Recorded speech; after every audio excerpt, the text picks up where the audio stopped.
ৰাস্তালৈ এনেই অলপ ওলাই আহিছিলোঁ ভাবিলোঁ এনেই কিনো কওঁ কিনো নকওঁ বুলি ভাবিলোঁ ব্লগটোকে আৰম্ভ কৰি দিওঁ এনেই ঘৰত ঘূৰি বহি থকাতকৈ বতৰটো ডাৱৰীয়া আজি বিশেষকৈতো যাবৰ কাৰণেতো ক'তো জেগা নাই তাকে ঘৰতে কি পাওঁ কি নাপাওঁ বনাম তাৰপিছত যদি হয় গধূলি টাইমত বৰষুণ দি পিনে এপাক যাম বা ঘৰত কাম অলপ আছে তাকে অলপ কৰি লওঁ আৰু বাকী চাই লোকে লাডাখ তাৰনা ক'ৰবাত কিবি ঘূৰি গৈছে আৰু আমি হাতত দাগখন লৈ এনেকৈ এই বাঁহৰ লিখা চাং পাথাংলৈ গৈছে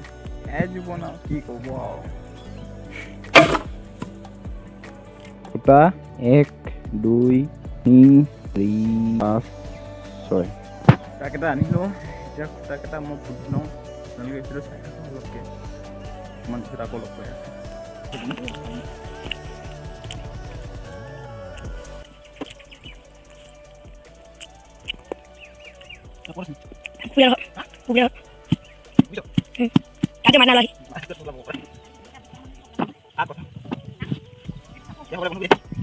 One hour later. ফাইনেলি 2 ঘণ্টামানৰ পিছত হকে নহকে চাংখন বনাই হ'ল এতিয়া সেইখিনি জাপি লওঁ হৈছিলেহে আকৌ পঠাম মোক খেৰ আনিবৰ কাৰণে আজি মুঠতে ক'ত কি কাম কৰাব ঘৰত একো ঠিক নাই আমি লাগি থাকা আজি গোটেই দিনটো কামত কপাল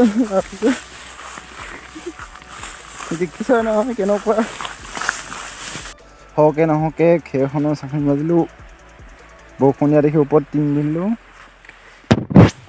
এতিয়া বৰষুণ আহিছে ঘৰত মাংস বৰষুণ দি দিলে